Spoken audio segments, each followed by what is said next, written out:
Hi everyone, welcome back. तो आज का चैप्टर है cell the unit of life. ये chapter class 11th biology NCERT से लिया गया है। इस चैप्टर में आगे बढ़ने से पहले हमको सेल का मतलब समझना है कि सेल बेसिकली होता क्या है। सेल को समझने के लिए हम एक एग्जाम्पल कोट करते हैं, बहुत सिंपल सा। हमारा घर बहुत सारी दीवारों का बना है, राइट। और दीवारें जो हैं वो ब्रिक्स की बनी है। ब्रिक्स को एक दूसरे के ऊपर सीमेंट करके पूरी दीवार खड़ी की जाती है, राइट। तो दीवार का एक बेसिक यूनिट क्या है? ब्रिक। उसी तरीके से अगर हम इस एग्जाम्पल को लिविंग ऑर्गेनिजम्स की बॉडी के ऊपर अप्लाई करें, कोई भी लिविंग ऑर्गेनिज्म, ह्यूमन की बॉडी हो, प्लांट की बॉडी हो, एमीबा की बॉडी हो, किसी भी ऑर्गेनिज्म, किसी भी लिविंग ऑर्गेनिज्म की बॉडी सेल से बनी होती है। यानी it is correct to say कि cell is the fundamental, structural and functional unit of all the living organisms. Let's understand this. When I say fundamental, it means basic. When I say structural unit, structural का मतलब cell उस पूरी living organism की body का एक structure form कर रहा है। एंड फंक्शनल यूनिट मीन्स कि वो सेल उस लिविंग ऑर्गेनिज्म के फंक्शंस परफॉर्म कर रहा है, right. So it is correct to say that cell is the fundamental, structural and the functional unit of all living organisms, right.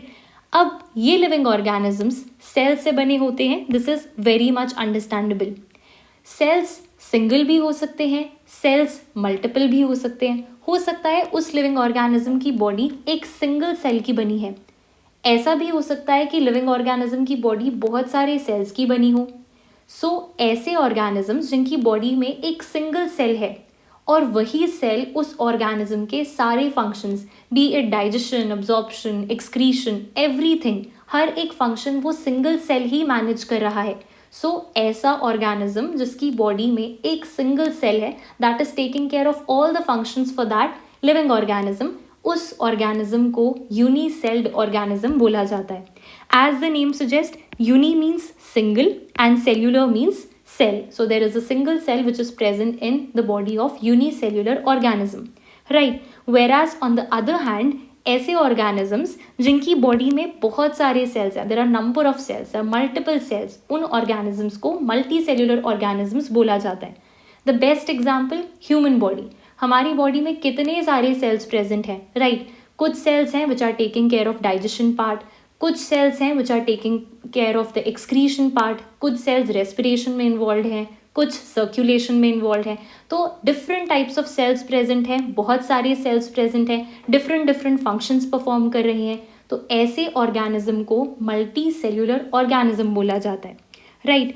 Now according to R.H. Whittaker ने total 5 kingdoms दिए थे। R.H. Whittaker ने total 5 kingdoms दिए। उसने बोला कि living world को 5 kingdoms में डिवाइड किया गया। Number 1 Monera, number 2 protista, number 3 kingdom fungi, number 4 kingdom Plantae and the last is kingdom Animalia. R.H. Whittaker के अकॉर्डिंग लिविंग वर्ल्ड को 5 किंगडम्स में डिवाइड किया गया। इनमें से जो फर्स्ट 2 हैं that is monerans and the प्रोटिस्टेंस।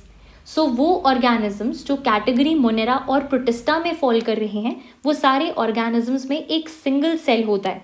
Okay, so monerans and the protistans they belong to unicellular organisms, whereas those organisms जो किंगडम फंगाई, प्लांटे और एनिमलिया से बिलोंग करते हैं, वो ऑर्गेनिजम्स की बॉडी में मल्टीपल सेल्स प्रेजेंट होते हैं, that is they are multicellular organisms, right. Now there are 2 important statements for the unicellular organisms which we will try to understand, right. Unicellular organisms are capable of number 1 independent existence and number 2 performs essential functions of life by the single cell. Let's understand this. We will understand it by comparing it to the multicellular organisms. And multicellular में भी हम humans के example ले लेते हैं because we can relate to it and we can understand it easily. Humans की body में जो सेल्स प्रेजेंट होते हैं उनका इंडिपेंडेंट एग्जिस्टेंस नहीं होता है।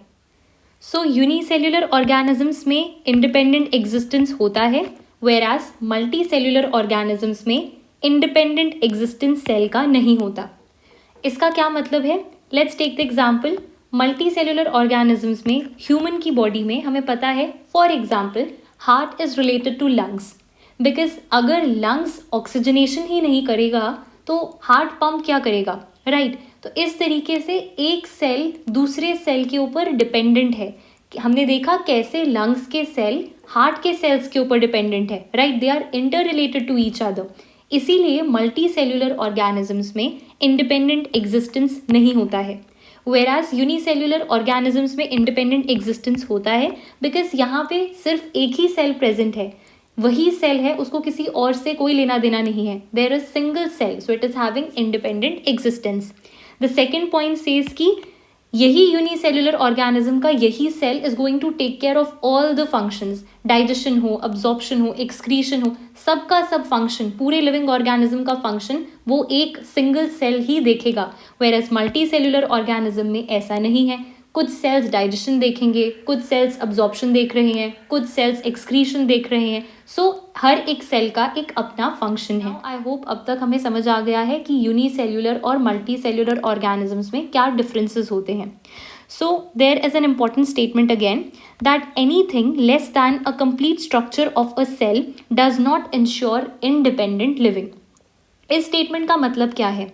इस स्टेटमेंट का मतलब ये है कि किसी ऑर्गेनिज्म को अगर मैं लिविंग ऑर्गेनिज्म बोल रही हूँ, देन इट मीन्स कि उसमें एटलीस्ट एक सेल तो प्रेजेंट हो। बिना सेल के किसी ऑर्गेनिज्म को लिविंग ऑर्गेनिज्म नहीं बोला जा सकता।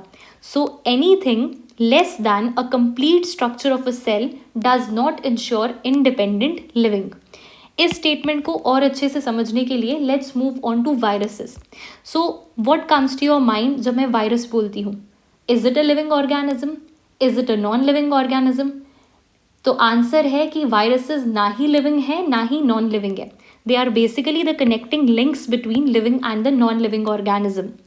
वायरस ना तो लिविंग है, वायरस ना तो नॉन लिविंग है, क्योंकि ये एक कनेक्टिंग लिंक है लिविंग और नॉन लिविंग ऑर्गेनिजम्स के बीच का। ऐसा क्यों कि वायरसेस लिविंग ऑर्गेनिजम्स नहीं है?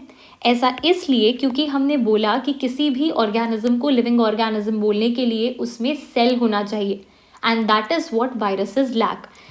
वायरसेस में सेल्यूलर स्ट्रक्चर यानी सेल नहीं होता, इसीलिए हम इसको लिविंग ऑर्गेनिज्म नहीं बोल सकते हैं, right. So cells, viruses are the connecting links between living and the non living organism.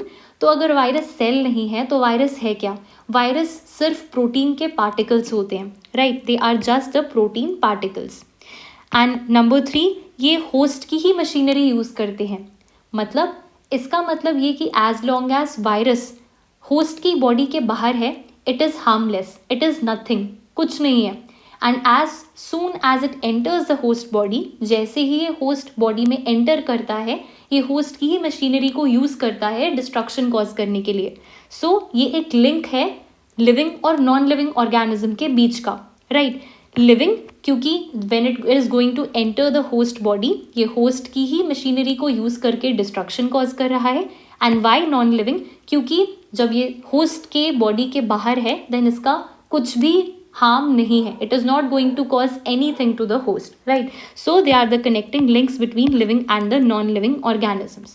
So this was an introductory lesson on the chapter cell. इसके आगे का part we are going to see in the coming lectures. Thank you so much for watching.